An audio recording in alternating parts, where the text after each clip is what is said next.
দর্শক আমন্ত্রণ জানাচ্ছি নিউজ 24 এর নিয়মিত আয়োজন আরআইসিএল স্টিল গণতন্ত্র অনুষ্ঠানে আপনাদের সাথে আছি আমি মুরসালিন হক জুনায়েদ। দর্শক গণতন্ত্র অনুষ্ঠানে আমরা একটি বিষয় নিয়ে আলোচনা করি, সেই ঘটনার পর্যালোচনা করি এবং সেই ঘটনার ইতিবাচক নেতিবাচক পরিস্থিতি কোন দিকে যায় সেই বিষয় নিয়ে আমাদের সাথে স্টুডিওতে উপস্থিত অতিথিরা আলোচনা করেন। আমাদের আরআইসিএল স্টিল গণতন্ত্রে আজকের আলোচনার বিষয় গাজায় নৃশংসতার শেষ কোথায়। এই বিষয়ে আলোচনার জন্য এই মুহূর্তে আমার সাথে স্টুডিওতে যুক্ত আছেন নিরাপত্তা বিশ্লেষক অবসরপ্রাপ্ত মেজর জেনারেল ডক্টর মনিরুল ইসলাম আখন্দ। আপনাকে স্বাগত জানাচ্ছি আজকের আলোচনায়। আমরা দেখছি যে গাজায় বেশ কিছুদিন ধরেই ভয়াবহ নৃশংসতা চলছে এবং সেই নৃশংসতার প্রেক্ষাপটে বাংলাদেশেও কিন্তু বেশ বড় ধরনের প্রভাব আছে। সারা বিশ্বে যেভাবে প্রতিবাদ চলছে বাংলাদেশেও কিন্তু এই প্রতিবাদ চলছে, তার অংশ হিসেবে আমাদের সহকর্মীরা বেশ কিছু প্রতিবেদন করেছে। তার মধ্যে প্রথম একটি প্রতিবেদন আমরা দেখে নিতে চাই দর্শক। অবরুদ্ধ ফিলিস্তিনির স্বাধীনতার দাবিতে মিছিল, স্লোগানে একাট্টা রাজধানী ঢাকা। ফিলিস্তিনের প্রতি সংহতি জানিয়ে বিভিন্ন শিক্ষা প্রতিষ্ঠানে পালিত হয় বিক্ষোভ মিছিল ও মানববন্ধন। গাজাবাসীকে রক্ষার আহ্বানে সাড়া দিয়ে নো ওয়ার্ক নো স্কুল কর্মসূচিতে রাজধানী ঢাকা পরিণত হয় বিক্ষোভের শহরে। সহকর্মী অন্তরা বিশ্বের প্রতিবেদনটি তৈরি করেছেন, আমরা দেখে নিব। ইসরায়েলি বর্বরতায় কাঁদছে গাজা। ট্রান্সলেটিং ফালাস্তিন নামের একটি ইনস্টাগ্রাম অ্যাকাউন্ট থেকে আসা বিশ্বব্যাপী নো ওয়ার্ক নো স্কুল সংহতির ডাকে সাড়া দিয়ে রাজপথে সরব হয় রাজধানী ঢাকা। বিভিন্ন শিক্ষা প্রতিষ্ঠানে ক্লাস পরীক্ষা ছিল বন্ধ। গ্লোবাল স্ট্রাইক ফর গাজার সঙ্গে সংহতি জানিয়ে সোমবার দুপুরের কড়া রোদ উপেক্ষা করে বিক্ষোভ হয় শহীদ মিনার ও রাজু ভাস্কর্যের সামনেও। মুসলিম দেশ ছাড়া অন্য কোথাও যদি সামান্য পরিমাণেও কোনো অন্যায় হয় সেক্ষেত্রে আমেরিকা এবং জাতিসংঘ মানবাধিকার নিয়ে আসে, কিন্তু যখনই ফিলিস্তিন অথবা মুসলমান কোনো দেশের উপর নির্যাতন নিপীড়ন চলে সেক্ষেত্রে তারা মানবাধিকার নিয়ে কোনো প্রশ্ন তোলে না। যে ইসলাম কান্ট্রিগুলো আছে তার প্রত্যেকটা তার জায়গা থেকে আগাচ্ছে না। এখন আমাদের উচিত, আমি একদম পার্সোনালি মুসলমান হিসেবে আমার উচিত আমার প্রতিবাদ করা। বিক্ষোভকারীরা ইসরায়েলি পণ্য বয়কটের দাবি জানান। এ সময় গাজায় মানবতা বিরোধী অপরাধের অভিযোগে ইসরায়েলি প্রধানমন্ত্রী নেতানিয়াহুর বিচারের দাবি করেন তারা। Boycott boycott Israel boycott Israel boycott boycott boycott ইসরায়েলের যে বর্বরতা সেটা থেকে যেন গাজাবাসী মুক্তি পায় সেটাই আমরা চাই। এদিকে সকাল 9টায় বাড্ডার ক্যাম্পাসের সামনে বিক্ষোভ করেন ব্র্যাক ইউনিভার্সিটির শিক্ষার্থীরা। বলেন অনতিবিলম্বে ফিলিস্তিনি হত্যা বন্ধ করতে হবে। মুসলিম কান্ট্রি হিসেবে ফেইল্ড হয়েছি ওদেরকে প্রোটেকশন দিতে। আমাদের ভাই বোন ওখানে মরছে। আমেরিকার মতো বড় দেশ যারা নিজেদেরকে লিবারাল বলে, নিজেদেরকে বলে ড্রিম কান্ট্রি, সেই ড্রিম কান্ট্রি কিভাবে এইরকম একটা জঘন্য কাজে সাপোর্ট করে? গাজায় বর্বরতায় যুক্তরাষ্ট্রের সহায়তার অভিযোগ তুলে ঢাকায় মার্কিন অ্যাম্বাসির দিকে যাত্রা করে শিক্ষার্থীরা। তবে দূতাবাস ঘিরে কয়েক স্তরের নিরাপত্তা ব্যবস্থা নেয় পুলিশ, সেনাবাহিনী, আনসার ও বিজিবি। সেনাবাহিনী প্লাস নেভি সহ একটা টিম আছে, এরপরে বিজিবি আছে, তারপরে আমাদের ডিপ্লোম্যাটিক সিকিউরিটি আছে। তো আমাদের কয়েক স্তরের নিরাপত্তা ব্যবস্থা আছে, এরকমের কোনো আশঙ্কা দেখছি না। এটা মিছিল এখন পর্যন্ত আমাদের কাছে শান্তিপূর্ণ মনে হয়েছে। এছাড়াও ফিলিস্তিনে ইসরায়েলি আগ্রাসনের প্রতিবাদে রাজধানীর উত্তরায় বিক্ষোভ করে শিক্ষার্থীরা। বলেন শুধুমাত্র মুসলমান নয়, এই প্রতিবাদ যেন হয় সর্বস্তরের মানুষের। অন্তরা বিশ্বাস, নিউজ 24, ঢাকা। দর্শক আমরা প্রতিবেদনটি দেখলাম। গাজায় গণহত্যার প্রতিবাদ এবং ফিলিস্তিনের মানুষের প্রতি সংহতি জানিয়ে বের হওয়া বিক্ষোভ মিছিল থেকে দেশের 6 জেলায় ইসরায়েলি পণ্য রাখা ও বিক্রি করার অভিযোগ তুলে অন্তত 21টি রেস্তোরাঁ ও শোরুমে হামলা ভাঙচুরের অভিযোগ পাওয়া গেছে। সোমবার দুপুর থেকে সন্ধ্যা পর্যন্ত দিনের বিভিন্ন সময়ে কক্সবাজারে 5টি, চট্টগ্রামে 3টি, সিলেটে 5টি, খুলনায় 3টি, গাজীপুরে 4টি এবং বগুড়ায় 1টি প্রতিষ্ঠানে হামলা হয়েছে বলে পুলিশ থেকে জানা গেছে। বিক্ষুব্ধ মানুষেরা fast food chain KFC, Pizza Hut, butter মতো আন্তর্জাতিক ব্র্যান্ডের শোরুমে হামলা চালিয়েছে। পাশাপাশি কোমল পানীয় কোকা-কোলা, 7 আপ রাখায় দেশীয় প্রতিষ্ঠানও হামলার শিকার হয়েছে। এই পরিস্থিতিতে আমরা আলোচনা শুরু করতে চাই গাজার নৃশংসতার শেষ কোথায়। এই প্রসঙ্গে আমি যেতে চাই নিরাপত্তা বিশ্লেষক অবসরপ্রাপ্ত মেজর জেনারেল ডক্টর মনিরুল ইসলাম আখন্দ, আপনার কাছে। আমরা একটু শুরু থেকে আজকের আলোচনা শুরু করতে চাই, ঐতিহাসিক প্রেক্ষাপটগুলো ধরে আমরা বর্তমান পরিস্থিতি আসতে চাই। ফিলিস্তিনিদের উপর নৃশংসতার জন্য ঐতিহাসিক দায় আসলে কতখানি? অনেক ধন্যবাদ চ্যানেল নিউজ 24-এর দর্শকদের আমার শুভেচ্ছা। এটা আসলে একটা কঠিন সমস্যা এবং যে সমস্যার খুব সহজ কোনো সমাধান নাই। আমি একটু ইতিহাস টেনে আগের থেকেই বলি। বনি ইসরায়েল যে গোষ্ঠীটা ছিল সৌদি আরবে, এবং ঈসা আলাইহিসসালামের জন্মের 600 বছর আগে ব্যাবিলিয়ান একটা রাজা ছিল, ওর নাম ছিল আপনার নেবুজাদ নাজ্জাদ, বুক্তা নাসের নামে পরিচিত, দেবতা পূজারী। উনি হঠাৎ করে এই বনি ইসরায়েল গোষ্ঠীর উপর খেপে গেলেন। কেন? বিকজ ওনাকে এই ইনফরমেশন দেওয়া হলো যে বনি ইসরায়েল এই গোষ্ঠীটা 300-এরও অধিক নবী রাসূলকে তারা খুন করেছে। হযরত জাকারিয়া থেকে শুরু করে হযরত ঈসা ওনার ক্রুসিফাইড হওয়ার পিছনেও ইহুদিদের হস্তক্ষেপ ছিল, এবং উনি ইসরায়েল আক্রমণ করেন এবং জেরুজালেম আক্রমণ করে একেবারেই তাদের যে মন্দির সোলোমান তৈরি করেছিল এটা ভেঙে চুরে একেবারে মাটির সাথে মিশিয়ে দেন, সবাই ম্যাক্সিমাম মেরে ফেলেন, তারা ভেঙে চলে যায়। এটা হলো প্রথমবার যে ওদের যে মন্দিরটা ভাঙা হয়। সেকেন্ড হচ্ছে সেকেন্ড সেঞ্চুরিতে যিশু খ্রিস্টের 200 বছর পরে তিতাস নামে একজন রোমান এম্পায়ার আবার জেরুজালেম আক্রমণ করে, দ্বিতীয়বার মন্দিরটা ভাঙা হয়, তাদেরকে বিতাড়িত করে। এবং আনফর্চুনেটলি 7ম সেঞ্চুরিতে সাইরুস নামে একজন পার্সিয়ান সম্রাট, শিয়া মুসলমান, সেই আবার ইহুদিদের পুনঃস্থাপন করে জেরুজালেমে। এবং পুনঃস্থাপন করার পরে উনি যখন ইরানে ফেরত যান, তখন একটা বিশাল জনগোষ্ঠী ইহুদিকে নিয়ে উনি ইরানে ফেরত যান, এবং ওই সময় ইহুদিদের সবচেয়ে বড় বসতি ছিল ইস্পাহান, ইরানের ওই রাষ্ট্রে। এবং পবিত্র কোরআন শরীফেও এই দুই ঘটনার কথা বলা আছে, এবং ওখানে বনি ইসরায়েল, সূরা বনি ইসরায়েলের 8ম আয়াতে বলা আছে যে if you sin you will be punished again in উত্তম উদ্না। তার মানে এখানে বলা হচ্ছে যে তোমরা বেবিচার করেছো ইহুদিরা, এবং তোমাদের 2বার তোমাদের মন্দির ধ্বংস করা হয়েছে, এবং আবার যদি করো 3য়বারও এটা করা হবে। সো আমার মনে হয় we are heading towards that direction. এখন যে ভাবে গণহত্যা হচ্ছে প্যালেস্টাইনে, গাজাতে, এবং মুসলমান বাদ দেন, মানুষ তো এরা, মানুষের উপর, শিশুদের উপর যেভাবে বম ফেলা হচ্ছে, যেভাবে মারা যাচ্ছে, এবং 60,000-এর বেশি হয়ে গেছে ঊর্ধ্বে। এবং এটা কিসের জন্য? যে হামাস আক্রমণ করে ওদের 2-2.5 ইহুদিকে হত্যা করেছে, এবং কিছু ইহুদিকে তারা ধরে এনেছে। তার মানে আপনি যদি অনুপাত দেখেন, একজন ইহুদির জীবন হচ্ছে আপনার 30 জন মুসলমানের জীবনের সমান। এবং এটার গতবার ডেমোক্রেটিক গভর্নমেন্ট তাদেরকে সাপোর্ট করেছিল, বাট এবার ডোনাল্ড ট্রাম্প আসার পরে ওনার যে মিনিস্ট্রিটা হয়েছে, ক্যাবিনেটটা হয়েছে, আমি দেখছিলাম অত্যন্ত গুরুত্বপূর্ণ পদে, এটা খুবই একটা জায়নিস্ট একটা ক্যাবিনেট হয়েছে ডোনাল্ড ট্রাম্পের। ওদের যে ডিফেন্স সেক্রেটারি পিট হ্যাক্সেল, সে একদম কট্টরপন্থী জায়নিস্ট শব্দ হচ্ছে ইহুদিদের রাজ্য কায়েম করার জন্য যে গোষ্ঠীটা। 1896 সালে হার্কজেল, থিওডর হার্কজেল নামে একজন ইহুদি, উনি একটা থিওরি দিয়েছিলেন from Brooks to the banks of Euphrates. তার মানে ইহুদিদের রাষ্ট্রটা হবে একদম ইজিপ্টের নীল নদী থেকে ইউফ্রেটিস পর্যন্ত। এর মধ্যে ইজিপ্ট থাকবে, আপনার জর্ডান, সৌদি আরবের একটা অংশ থাকবে, আমাদের মক্কা মদিনা সহ ইরাকের একটা অংশ থাকবে, সিরিয়া থাকবে, এটা মিলে তাদের, এবং এইটাই হচ্ছে তাদের ব্লু প্রিন্ট। এবং পরবর্তীতেও ওডেড ইউনান একজন ইহুদি, উনিও একটা ব্লু প্রিন্ট দিয়েছিলেন, এবং এই ম্যাপে বলা হয়েছে যে এই এত বড় বিশাল অংশ জুড়ে, এবং সেটার দিকেই তারা ধীরে ধীরে এগিয়ে যাচ্ছে। এবং 2024 সালে আপনার একজন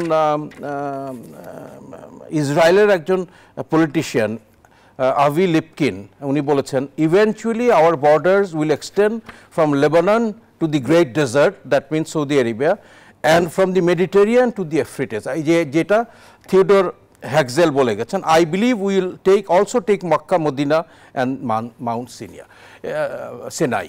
এবং এটার দিকেই তারা এগিয়ে যাচ্ছে। এবং আপনি দেখেন ডোনাল্ড ট্রাম্প আসার পরে ওরা কি বলছে, এখন ট্রুসটা, সিজ ফায়ারটা কেন কার্যকর হচ্ছে না?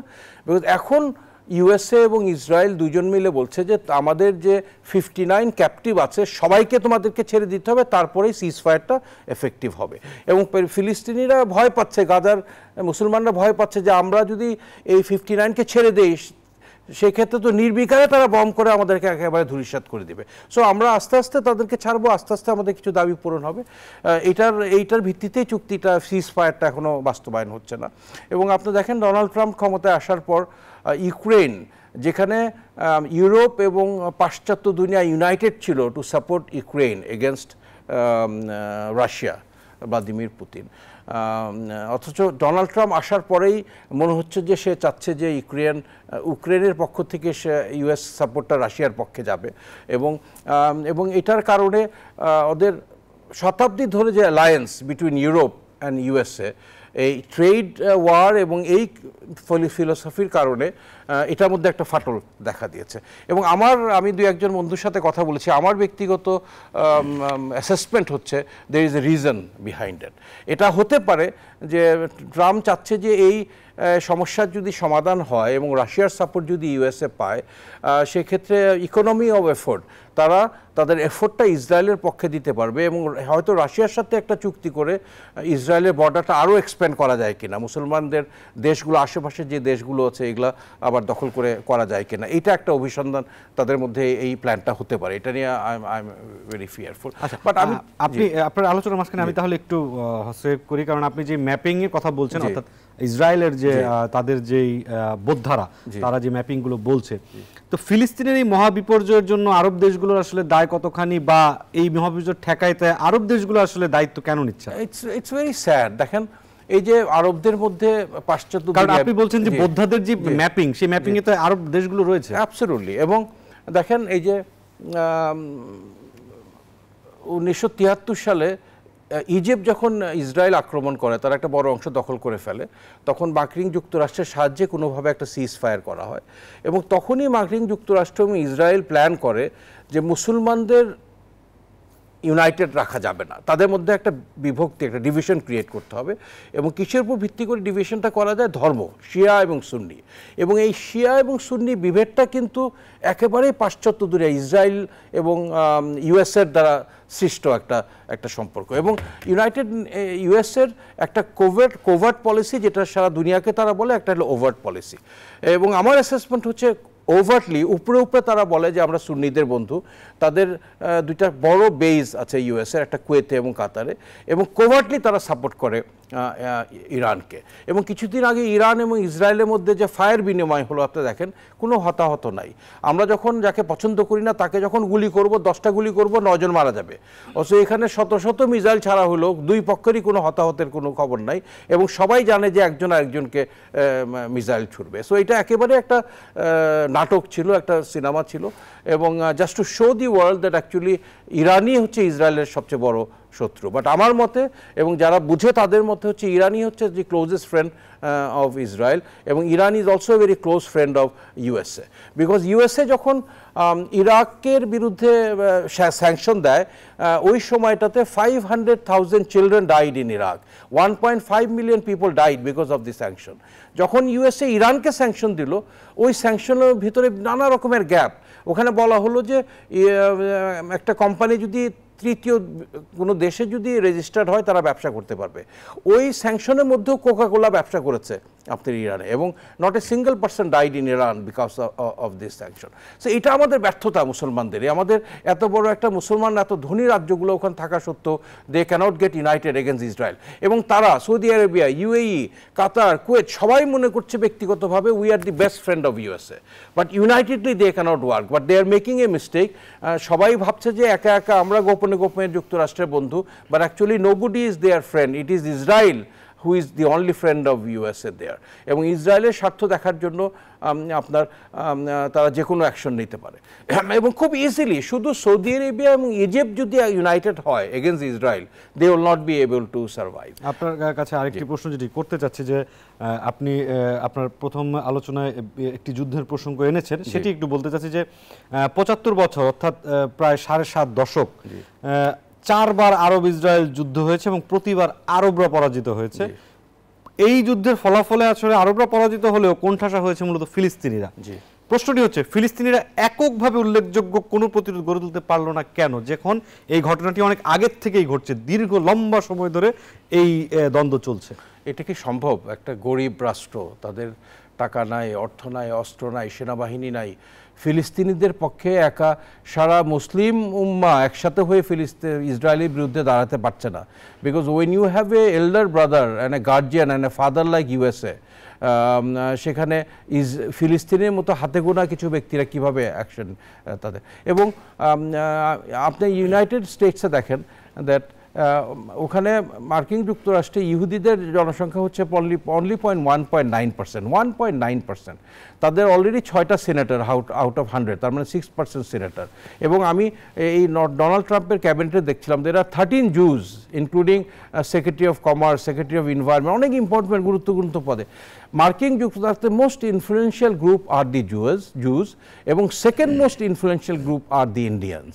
এবার দেখেন ডোনাল্ড ট্রাম্পের ক্যাবিনেটে অলরেডি মার্কিন যুক্তরাষ্ট্রের 50টা স্টেটের মধ্যে 2টা স্টেটের গভর্নর ইন্ডিয়ান ব্যাকগ্রাউন্ড। তাদের ক্যাবিনেটে তুলসী গ্যাবার্ড থেকে শুরু করে ওই আপনার এফবিআই চিফ প্যাট ক্যাশ, তারপরে হারপিত নামে একজন আছে। সো অলরেডি 4-5 জন আছে ভারতীয় ব্যাকগ্রাউন্ডের, আর 13 জনের মতন আছে ইহুদি background. So it is a bad time for Muslims, I would say, during the Donald Trump period, because these two groups, Jews owns the media, owns money, owns everything in USA. এবং আপনি Democrat বলেন আর Republican বলেন, does not really matter. Whoever comes to power, they have to be the best friend of Israel. ইসরায়েলের পক্ষে আমরা ভেবেছিলাম যে Democrat government গিয়েছে, এখন রিপাবলিকান আসবে, হয়তো ফিলিস্তিনিদের পক্ষে কোনো অ্যাকশন নেবে, বাট এখন আরও কঠোরভাবে তারা গাজার বিরুদ্ধে ইসরায়েলকে সাপোর্ট করছে গাজা আক্রমণ করার জন্য। এটা খুবই দুঃখজনক এবং দি ফেলার। এবং এখানে ইন্দোনেশিয়া, মালয়েশিয়া, বাংলাদেশ এইসব মুসলমান রাষ্ট্রগুলো একত্রিত হয়ে কিছু করতে পারবে না। It is the GCC nations and the Muslim countries in and around Israel like Egypt, Jordan, they have to be united against Israel, otherwise কিছুই করা যাবে না।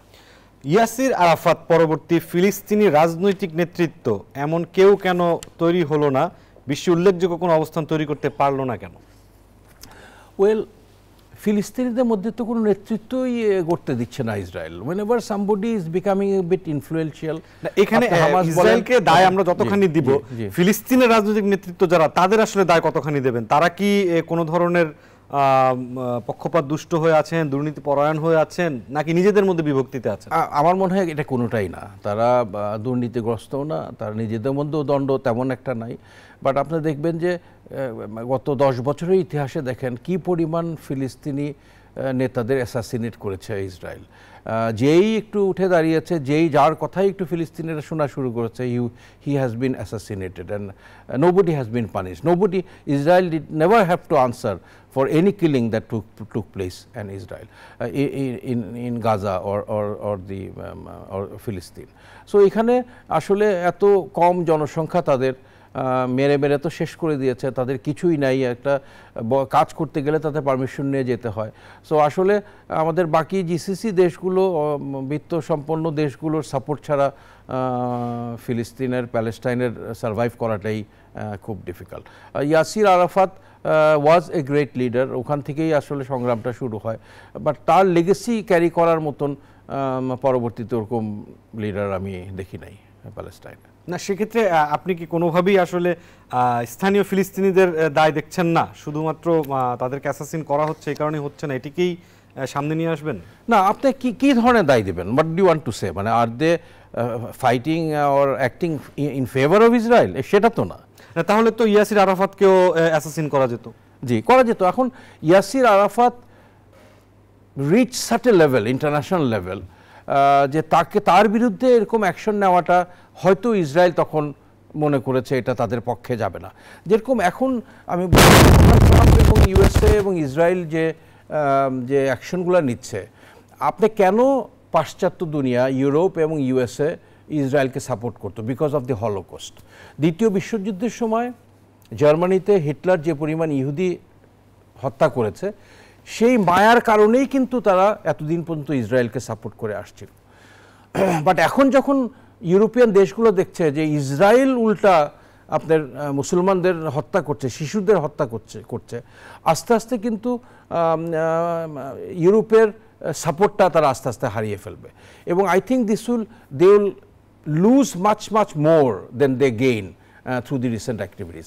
তারা কিন্তু ওই ভিশনটা তাদের মধ্যে নাই এবং অলরেডি দেখেন অলরেডি ফাটল শুরু হয়ে গেছে। ডোনাল্ড ট্রাম্প আসার পরেই যে যে ট্যাক্স ইম্পোজ করেছে এটা নিয়ে Europeans are very vocal.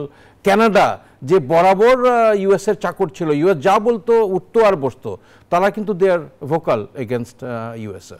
So আমরা কিন্তু খুব অল্প সময়ের মধ্যেই দেখছি যে 100 বছরের যে unity between Europe, Canada and USA এর মধ্যে অলরেডি ফাটল শুরু হয়ে গেছে। এবং ইউরোপিয়ান ইউনিয়নের সেক্রেটারি বলেছিল যে ট্রেড ওয়ারে অ্যাকচুয়ালি কোনো বিজয়ী বা বিজেতা হয় না, there is no winner, they lose, everybody loses in a trade war.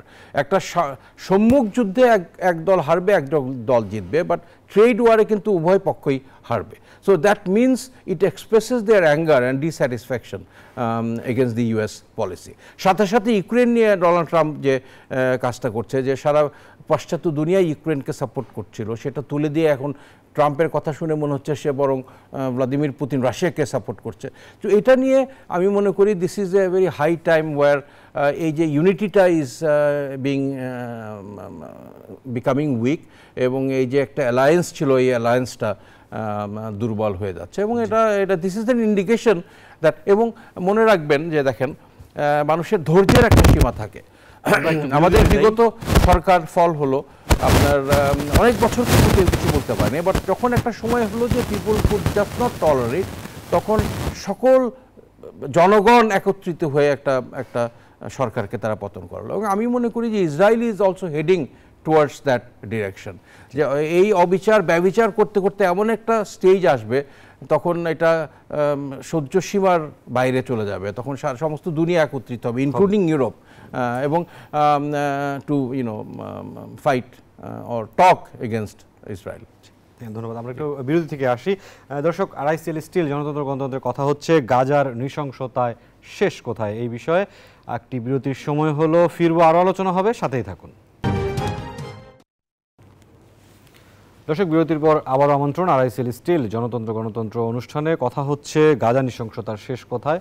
স্টুডিওতে আমাদের সাথে দুজন অতিথি যুক্ত আছেন, নিরাপত্তা বিশ্লেষক এবং অবসরপ্রাপ্ত মেজর জেনারেল ডক্টর মনিরুল ইসলাম আখন্দ। তখন তার সাথে আমরা আলাপ করছিলাম। আমাদের সাথে আরও একজন অতিথি যুক্ত হয়েছেন, আমরা তাকে স্বাগত জানাতে চাই। আন্তর্জাতিক সম্পর্ক বিশ্লেষক অধ্যাপক ডক্টর এম শাহেদুজ্জামান, আপনাকে স্বাগত জানাচ্ছি আজকের আলোচনায়। যেমন শাহেদুজ্জামান, আমরা একটি বিষয়ে যদি একটু বলি যে গাজায় সাম্প্রতিক যে ধ্বংসযজ্ঞটা চলছে, বিশ্ব নেতৃত্ব বিশেষ করে আমেরিকার বিপক্ষ যে নেতৃত্বগুলো রয়েছে তারা কি নীরবতা পালন করছে? না, আমি নীরবতা পালন করছে বলবো না, আমি বলবো যে তারা যে একটা নিবারক হিসাবে ইসরায়েলকে বাধ্য করতে পারত, নিবারকের ভূমিকায় তারা একেবারে ব্যর্থ হয়েছে।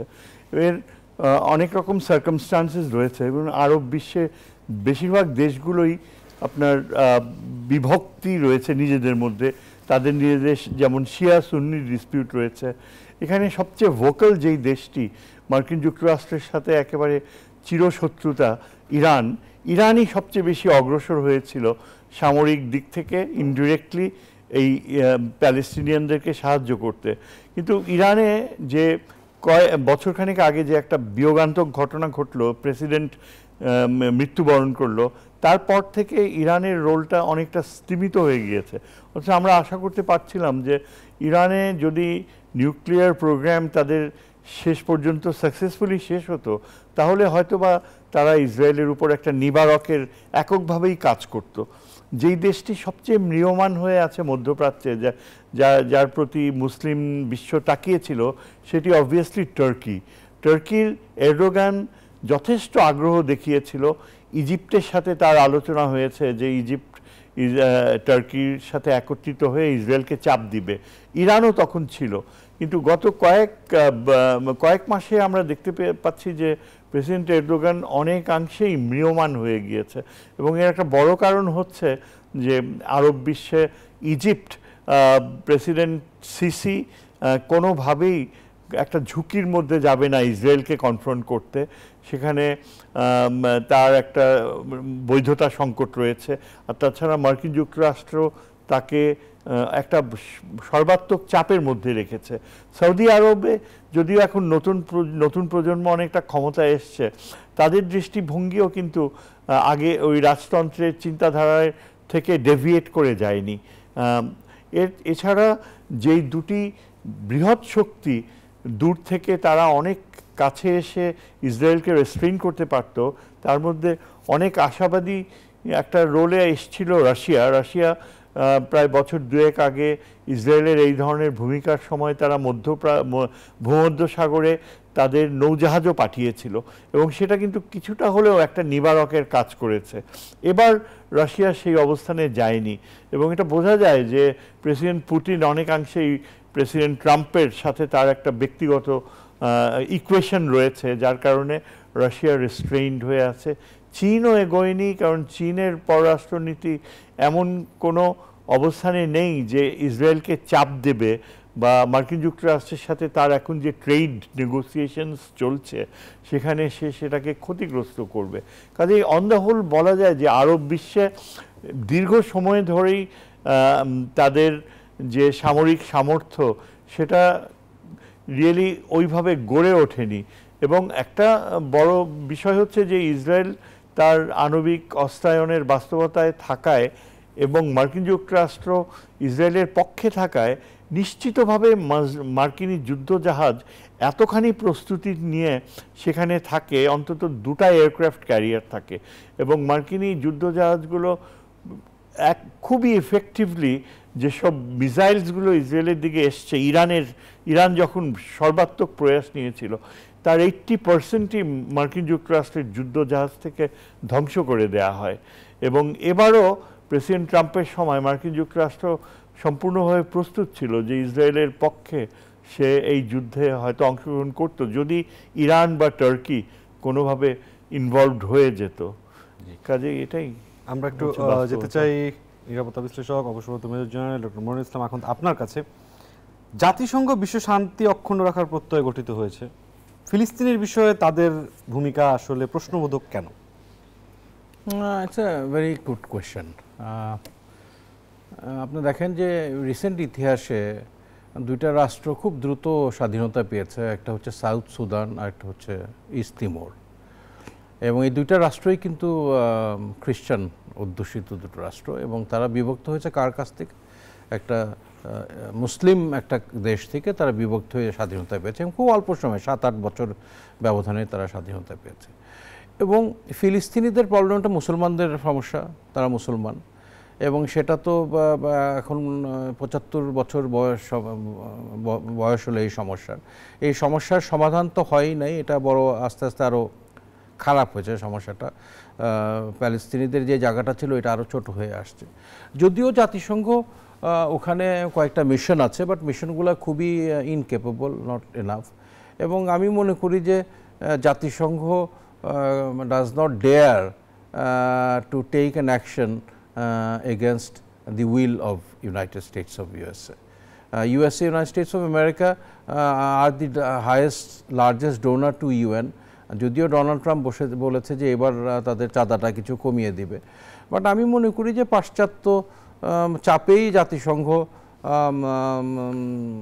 এরকম কোনো শক্ত অ্যাকশন নিতে এই পর্যন্ত ব্যর্থ হয়েছে, বিকজ এটা অ্যাকশনটা হবে মুসলমানদের পক্ষে এবং ইহুদিদের বিরুদ্ধে। ইহুদি lobby is so strong globally, particularly in USA.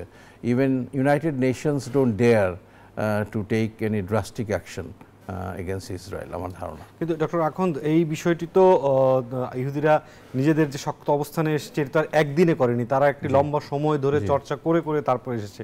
সেখানে ফিলিস্তিনিরা আসলে কেন করলো না? তাদের আপনি বলছেন যে একটা বড় শক্তি আছে ইহুদিদের পেছনে, ফিলিস্তিনিরা তাহলে লম্বা সময় ধরে কেন পারলো না? ফিলিস্তিনিরা কাদের মাধ্যমে করবে? মুসলমান রাষ্ট্রগুলোর মাধ্যমে করবে, জিসিসি দেশগুলোর সাথেই করবে। বাট এখানে তো I blame the Islamic Nations, particularly in the Middle east.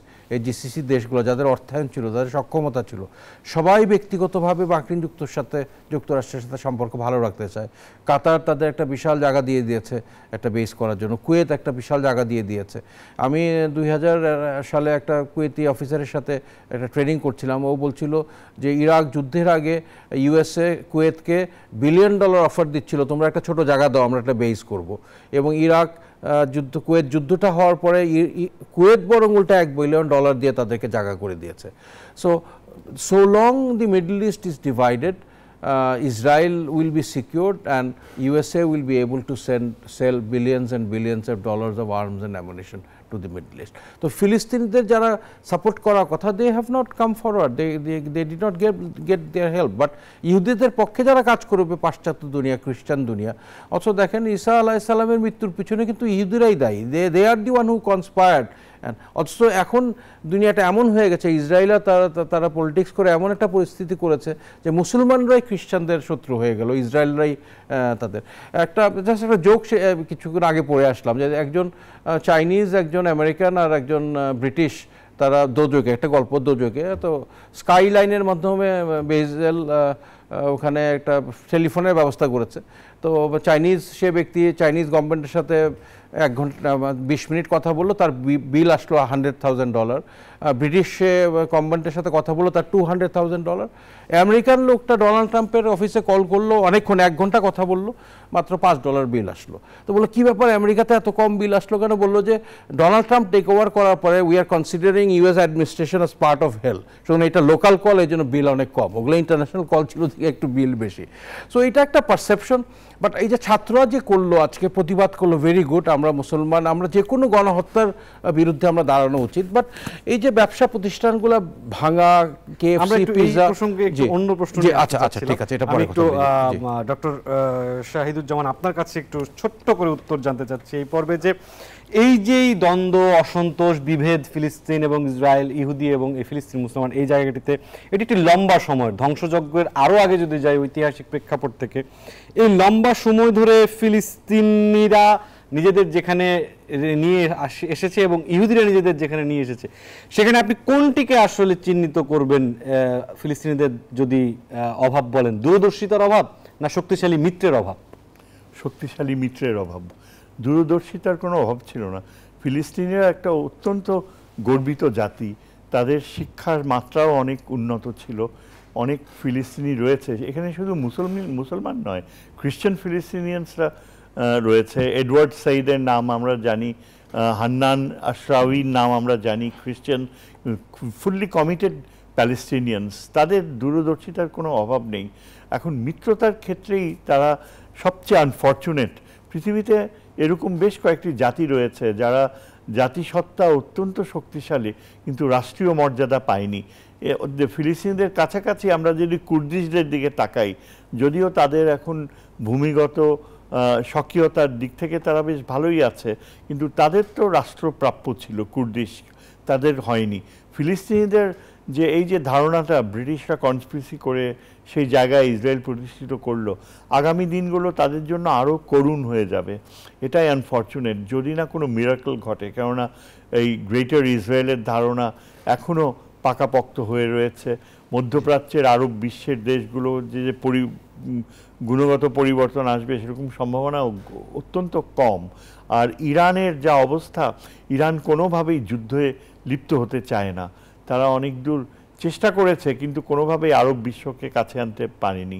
টার্কিও আমার মনে হয় মার্কিন যুক্তরাষ্ট্রের সাথে ও নেটোর সাথে যে মিত্রতা, সেখানেও একটা পয়েন্টের বাইরে যাবে না।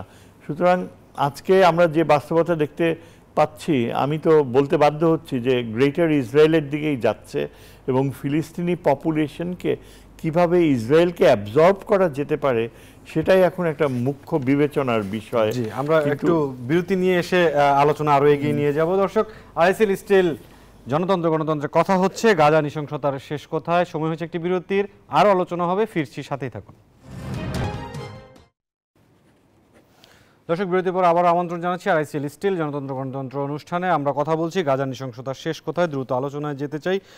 ডক্টর আখন্দ, আপনার শুরু করেছিলেন আপনি কথাটি, আমি আপনাকে সামনে রেখে একটু ডক্টর শাহিদুজ্জামানের কাছে যেতে চাই।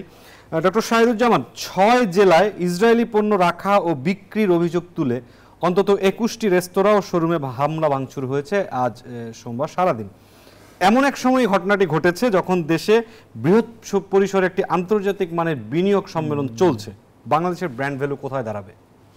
এটা বলতে গেলে প্রথমে এটা দেখতে হবে যে কেন এটা আগে থেকে অ্যান্টিসিপেট করা হয়নি এবং কেন আগে থেকে প্রয়োজনীয় ব্যবস্থা গ্রহণ করা হয়নি। যারা এই ঘটনা ঘটিয়েছে তাদের শিক্ষাগত বা অনুধাবন ক্ষমতা খুবই সীমিত এবং অত্যন্ত উগ্র মনোবৃত্তি এরা আগেও প্রদর্শন করেছে এই ধরনের ক্ষেত্রে। এখানে যে দেশের সম্পদ ক্ষতিগ্রস্ত হচ্ছে সেটাই শুধু না, আপনি যেটা বললেন যে একটা বিনিয়োগ সম্মেলন অত্যন্ত ইম্পর্ট্যান্ট বাংলাদেশের ইমেজ রক্ষা করা, এবং আমি খুবই অবাক হয়ে যাচ্ছি যে এটার অ্যান্টিসিপেট করা হয়নি, প্রায়ার প্রিপারেশন নেওয়া হয়নি। যদি সবগুলো জায়গা আগে থেকেই পিন ডাউন করা হতো এবং পুলিশের হেভি প্রেজেন্স, এমনকি প্যারামিলিটারি ফোর্সেসও যদি ব্যবহার করা হতো, তাহলে এগুলো সামান্যতম ক্ষতিও হয়তো হতো না। এবং আমি খুবই অবাক হয়ে যাচ্ছি যে এটা দেশের ইমেজের অনেক ক্ষতি হবে। তবে আমরা আশা করব যে এই বিনিয়োগ সম্মেলন এতে এফেক্টেড হবে না, কারণ তারা একটা জায়গায় ইয়ে হয়েছিল।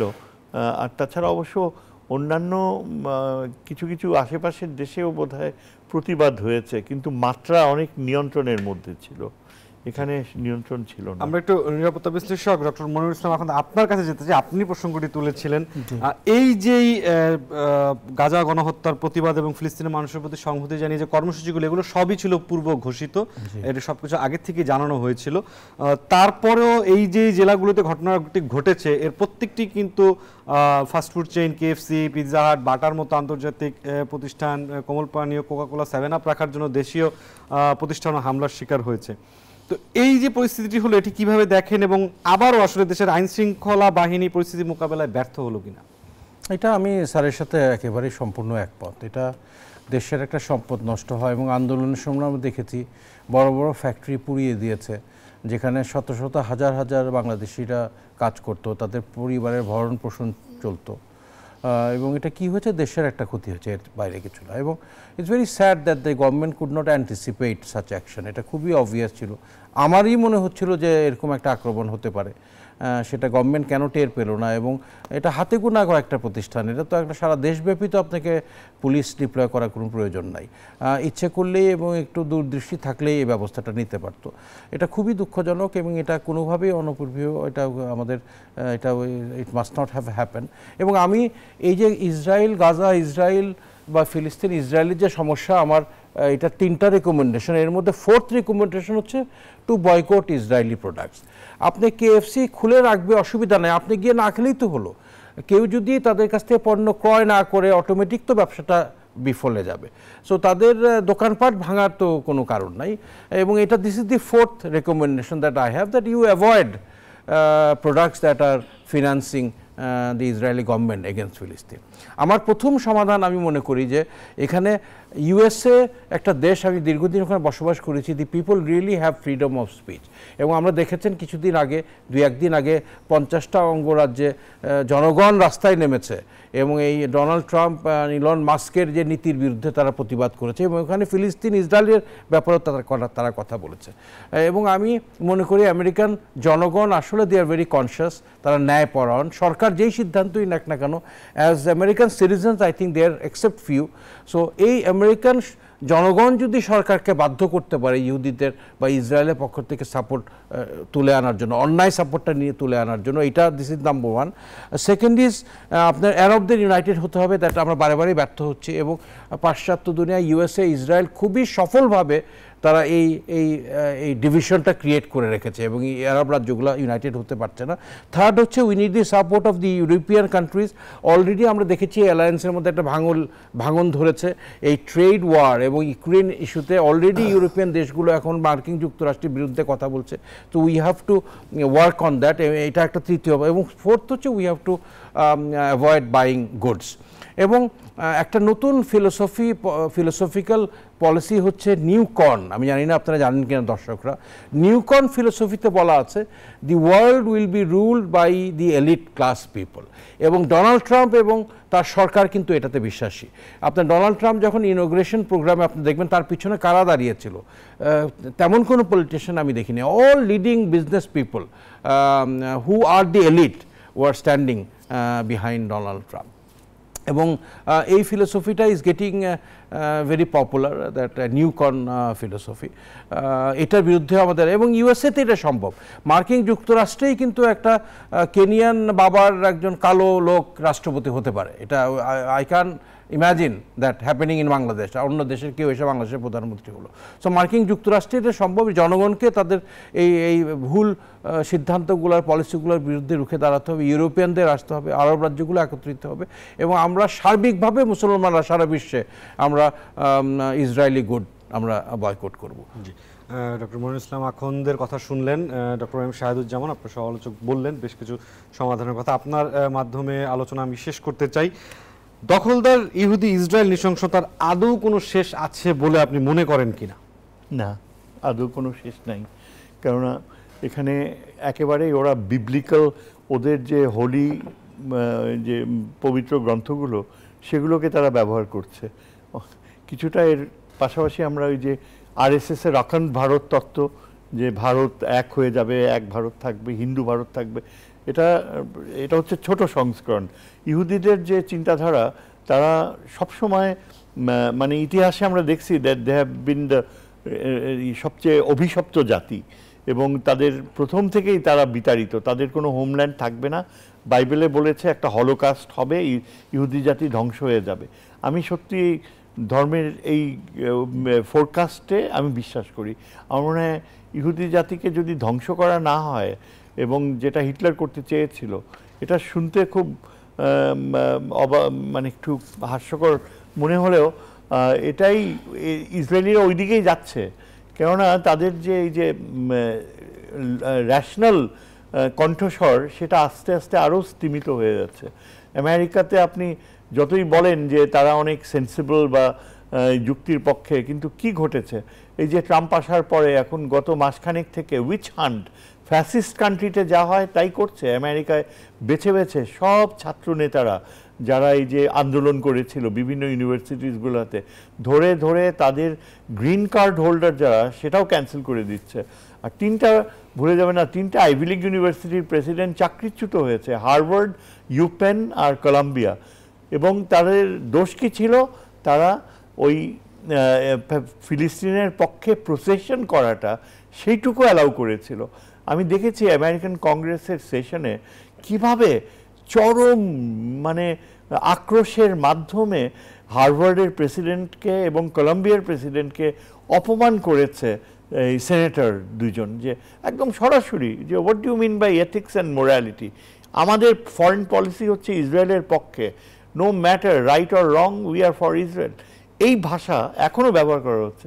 তো আগামী দিনগুলোতে দেখবেন যে মার্কিন বিশ্ববিদ্যালয়গুলো একেবারেই বলতে গেলে এটা যে কি একটা অদৃশ্য হাত, সবাই কিন্তু এরকম বলে না।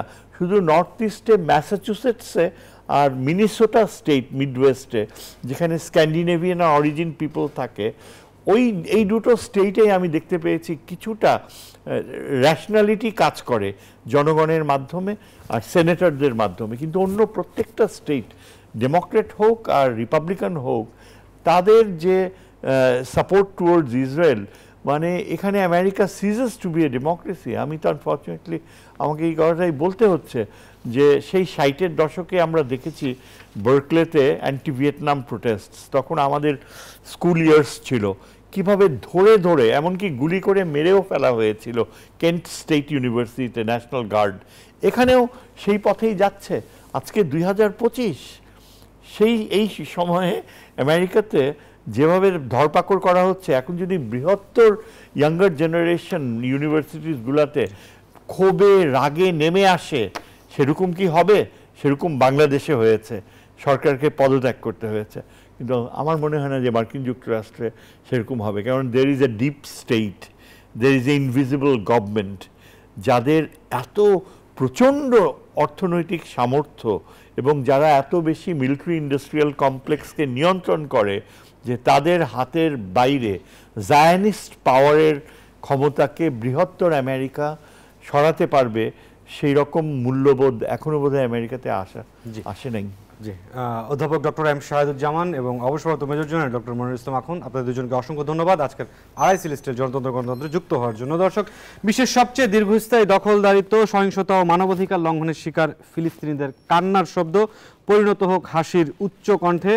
ইসরায়েলের ভয়াবহ হিংস্রতা থেকে বা হিংস্রতা থামাতে সোচ্চার হোক মুসলিম বিশ্বসহ বিশ্বের প্রতিটি মানবিক মানুষ, সে প্রত্যাশা শেষ করছি আজকের জনতন্ত্র গণতন্ত্র। সবাই ভালো থাকবেন, শুভরাত্রি।